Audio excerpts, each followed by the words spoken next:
Bonjour à tous, comment allez-vous? J'espère que vous allez bien, car moi je suis très content de vous retrouver. Franchement, ça me fait vraiment plaisir depuis le temps qu'on s'était pas parlé ensemble. Ça me touche énormément, ça me va droit au cœur. Et aujourd'hui, je dois vous faire une confidence. Voilà. Il se trouve que j'avais une passion, et que pour assouvir cette passion, il m'a fallu acquérir un objet pour débuter cette passion. Cette passion, c'est le bricolage. J'adore bricoler des trucs à droite, à gauche. C'est quelque chose qui me plaît beaucoup, si vous voulez. Et donc, pour faire le bricolage, il nous faut des outils. Vous vous doutez bien qu'on ne fait pas du bricolage. On peut en faire un peu avec les mains, mais ce n'est pas exceptionnellement pratique. Donc, il faut des outils. Et en fait, la première chose qu'on m'a conseillé de m'acheter pour justement assouvir cette passion qu'est le bricolage, ce fut une agrafeuse. Eh bien, laissez-moi vous présenter mon agrafeuse. Voici mon agrafeuse. Alors, avant de débuter toute la présentation, toutes les démonstrations qu'il peut y avoir avec une agrafeuse, il faut toujours être vigilant parce qu'il peut y avoir des accidents. Parce que si l'agrafe part, on peut se blesser. Donc, on va faire une mise en sécurité de l'agrafeuse. Pour ça, on va retirer le chargeur, on va vérifier qu'il est vide. Effectivement, il est vide, et on va aussi effectuer une vérification pour voir s'il n'y a pas d'agrafeuse qui est dans la chambre.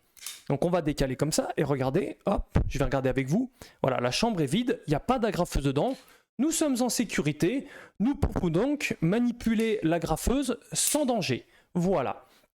Alors cette agrafeuse, vous allez me dire, mais qu'est-ce que c'est? Eh bien déjà, je vais vous montrer la référence ici, avec le fabricant, la marque et tout ça. Je vais essayer d'approcher, je pense que le zoom va se faire dessus. Voici la bête. Donc comme vous pouvez le lire, il s'agit d'une agrafeuse Glock. Et c'est le modèle G35 de génération 4, Gen 4, fabriqué en Autriche. Et le calibre d'agrafeuse qui va là-dedans, c'est de la 40. Point 40 ici, c'est un format, on va dire, au système non métrique, mais le système anglo-saxon, qui se nomme, je ne sais plus comment on appelle ce système, peu importe. Mais en tout cas, voilà, les agrafes, en fait, ont un diamètre de 10 mm, contrairement à un diamètre qui est très connu dans les agrafeuses, qui est le 9 mm, par exemple. Là, on est sur du 10 mm. Que vous dire de cette agrafeuse? C'est une petite merveille. Alors, elle possède un très très bon rapport qualité-prix. Glock fait vraiment des agrafeuses avec un très très bon rapport qualité-prix. Ici, par contre, j'ai acheté effectivement un modèle, vous avez pu le remarquer, qui est assez long, plus long que les modèles un peu plus standards, on va dire, parce que ici c'est un modèle de compétition. Parce que je me suis dit, quitte à faire de l'agrafeuse, autant le faire avec un esprit un peu de compétition, vous voyez, un petit peu le challenge. Et donc, ce modèle de compétition possède quelques avantages, comme une longueur de canon un peu plus supérieure à la normale, ce qui permet d'augmenter sa précision. C'est-à-dire que vous êtes sûr comme ça que l'agrafeuse ira bien jusqu'au bout et avec plus de précision. Il y a aussi une petite ouverture ici qui est très distinguée, qui permet d'alléger un peu le poids, parce que c'est vrai que tout le poids de la graffeuse est contenu dans le système de culasse et de canon ici présent, alors que la spécialité justement de Glock, qui a été l'un des premiers, ou quasiment l'un des premiers on va dire à le faire, il me semble que c'est même les premiers de toute façon, c'est d'avoir justement une carcasse, donc ce qui est en dessous est en polymère. Je vous le démonterai après pour vous montrer un petit peu la différence, parce que en fait tout le poids est ici, la carcasse étant en polymère, donc qui est des assemblages de plastique, de choses comme ça, de polymère, et très très légère, hein. Franchement ça pèse rien, alors que dès que l'on rajoute ça, après on obtient un poids qui est dans, de mémoire, les 800 grammes, un truc comme ça, on approche les 800, 900 grammes, entre 700 et 900 grammes de mémoire, hein. Chargeur vide par contre, chargeur vide bien sûr.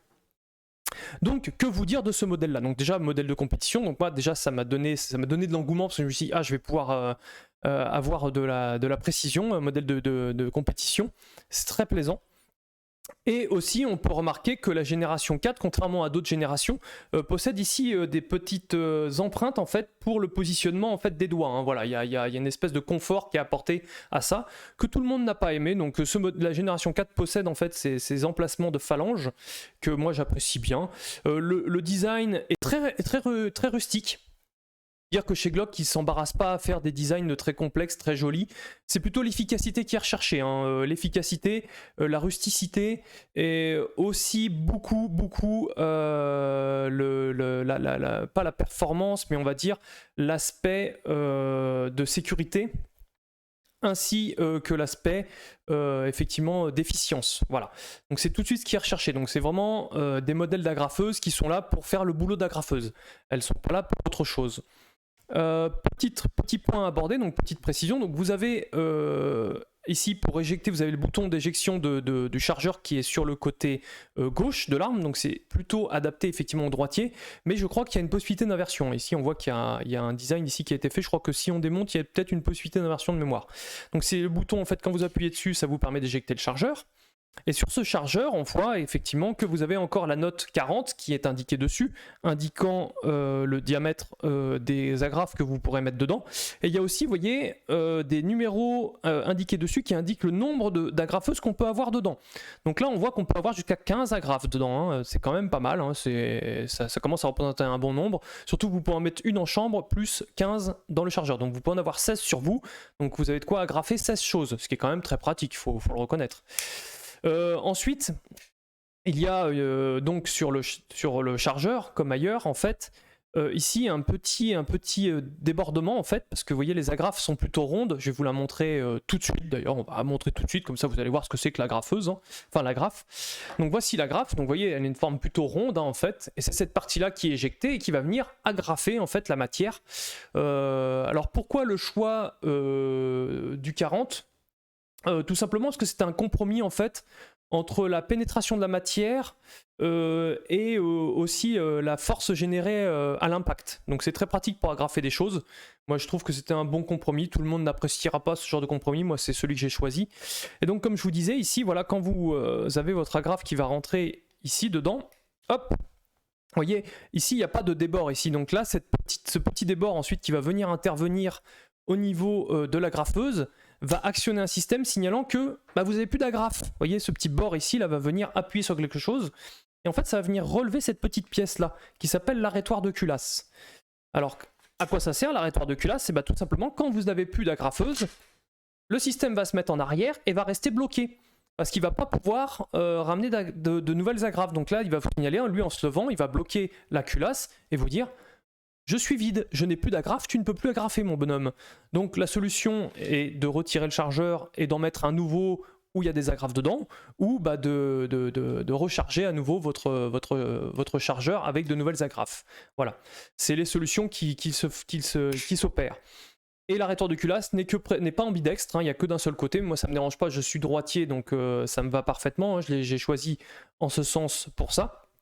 Et donc, une fois que vous avez remis des agrafes dedans, il suffit de réactionner le système.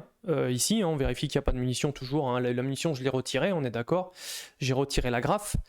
Et il suffit de réactionner le système ici pour venir récupérer une agrafe dans le chargeur et hop, la remettre en place à l'entrée de la chambre pour pouvoir agrafer de nouveau. Voilà. Très efficace, hein. Vous avez dû entendre que ça a une certaine nervosité. Et une fois qu'on fait ça, effectivement, une fois qu'on a ramené la culasse en arrière, ça vient armer le système ici. Vous voyez, ce qu'on appelle la queue de détente, qui avant était plaquée ici, là est venue se décaler. Et ce qui permet d'à nouveau agir dessus et d'envoyer des agrafes parce que c'est une agrafeuse semi-automatique. C'est-à-dire que l'agrafe part avec l'énergie qui est générée par l'agrafe, la culasse repart en arrière et vient ramener une nouvelle agrafe. Ça se fait tout seul, c'est assez magique. Il suffit juste d'avoir donc d'appuyer plusieurs fois pour envoyer en fait une nouvelle agrafe. Très pratique. Glock possède 2 sécurités. Je crois que c'est 2. Je ne suis pas sûr qu'il y en ait une troisième. Pour moi, il y en a 2.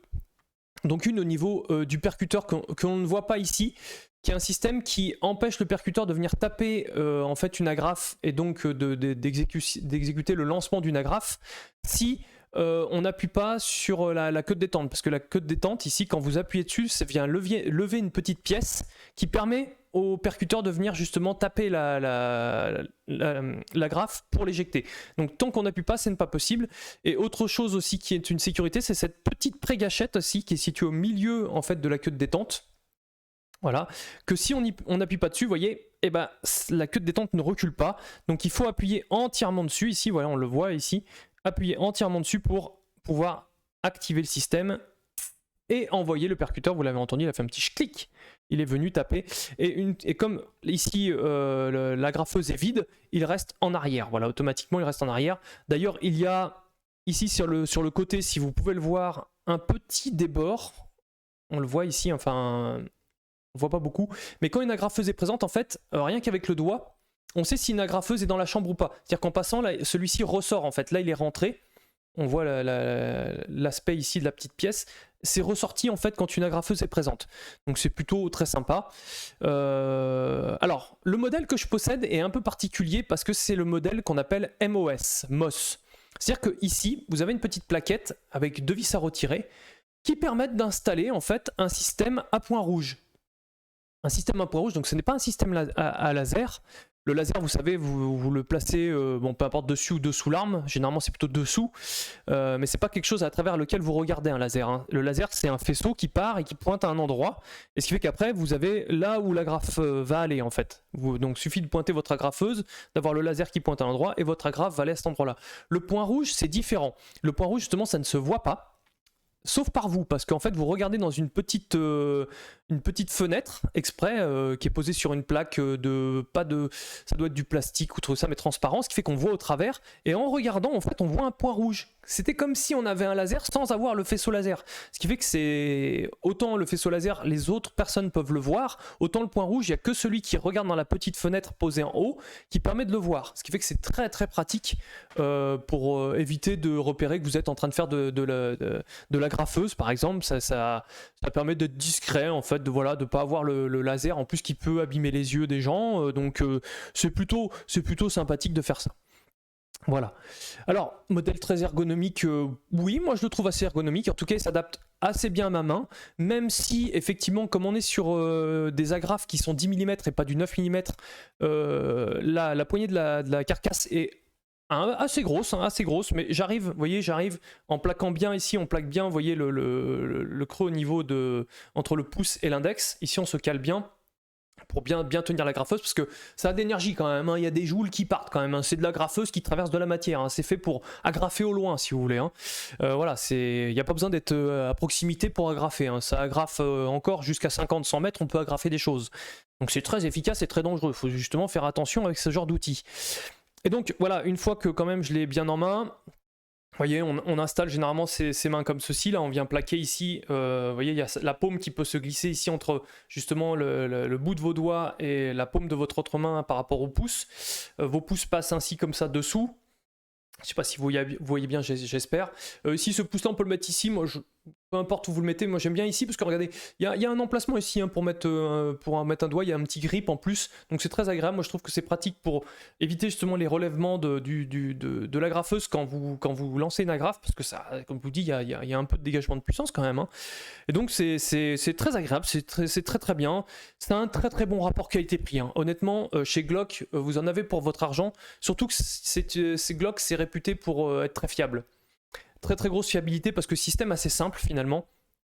Vous voyez, par contre il y a assez peu de sécurité. La sécurité c'est surtout vous, hein, comme je vous dis, parce que si vous appuyez sur la queue de détente, l'agrafe elle part si elle est dans la chambre. Hein. Voilà, il y a beaucoup d'autres agrafeuses qui ont des systèmes, vous savez, de sécurité un peu partout, même des fois à l'arrière qui oblige à bien prendre l'arme en main.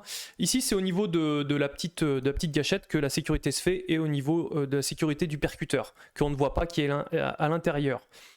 Petit défaut par contre moi que je signale, c'est que effectivement la pré-queue de détente là, elle ne rentre pas à fond, vous voyez, elle reste encore visible, ce qui fait qu'au niveau de la pulpe du doigt, parce qu'on appuie comme ça pour agrafer, ça se sent et c'est un peu gênant.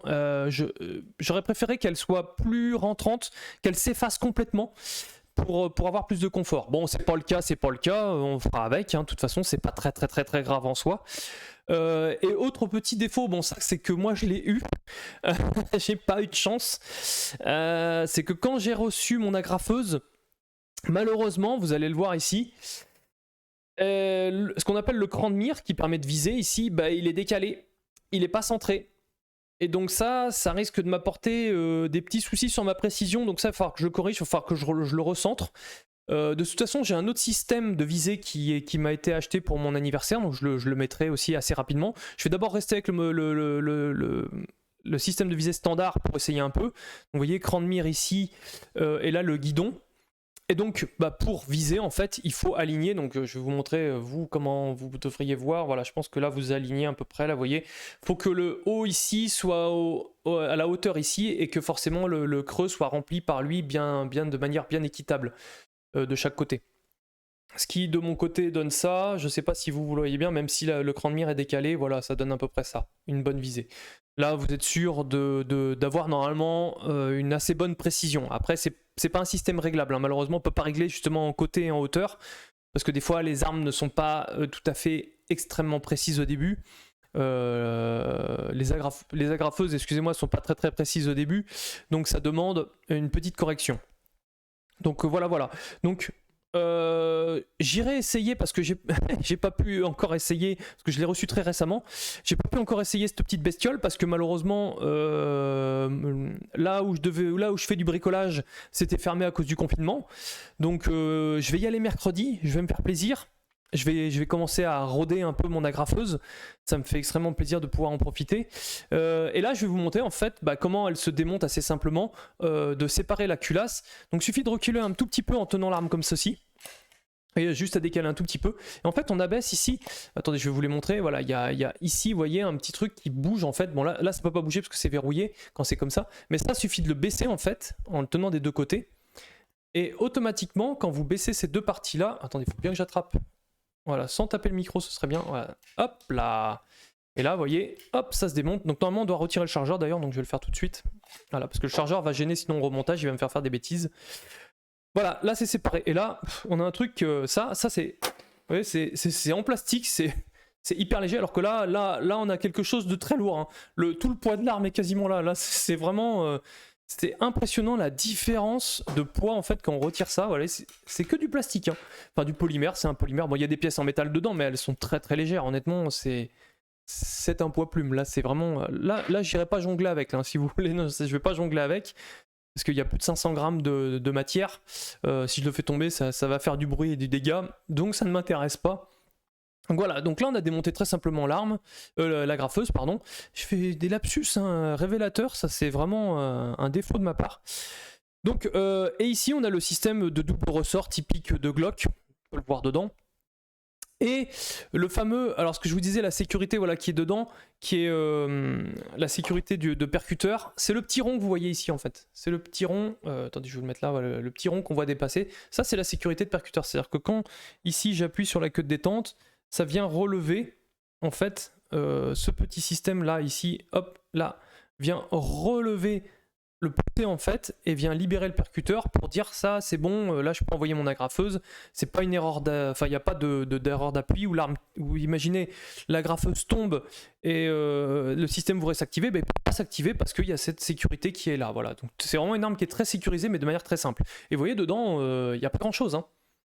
Dans une agrafeuse, il n'y a vraiment pas grand chose. Bon, là, on pourra encore démonter un peu, mais là, après, le démontage est un peu plus chiant.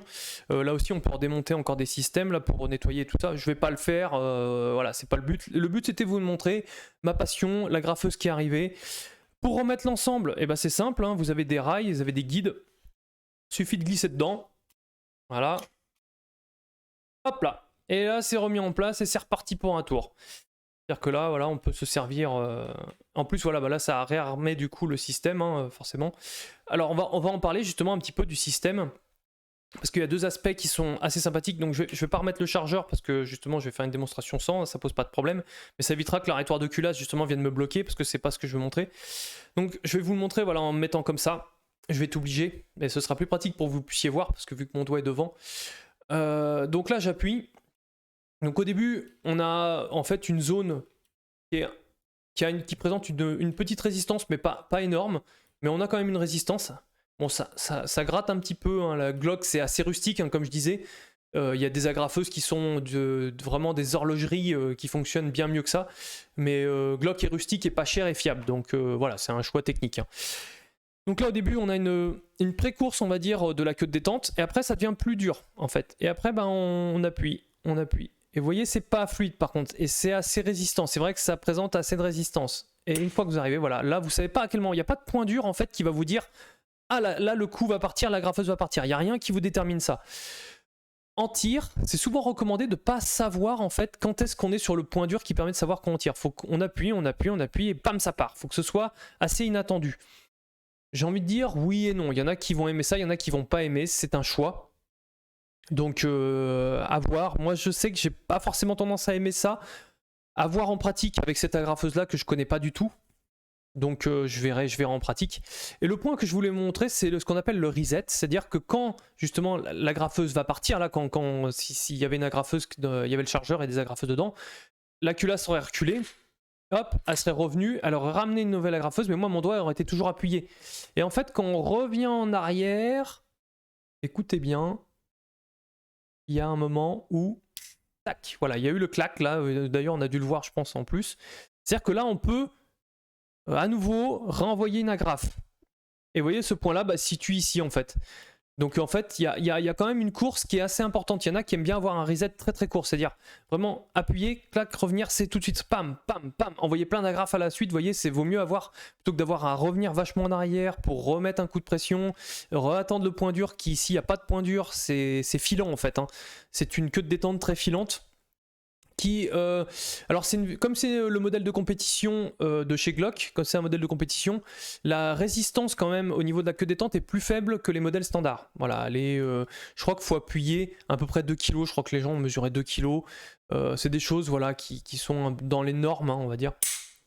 Paf, voilà, là on a renvoyé. Donc voilà, je voulais vous montrer cet objet qui est quand même assez magnifique. Magnifique dans le sens où c'est simple, efficace, fiable, vraiment, vraiment très abordable en prix, vraiment très très abordable en prix. Si on regarde d'autres agrafeuses, il y a des agrafeuses qui montent à 2000 €, 2500 €, voire plus, hein.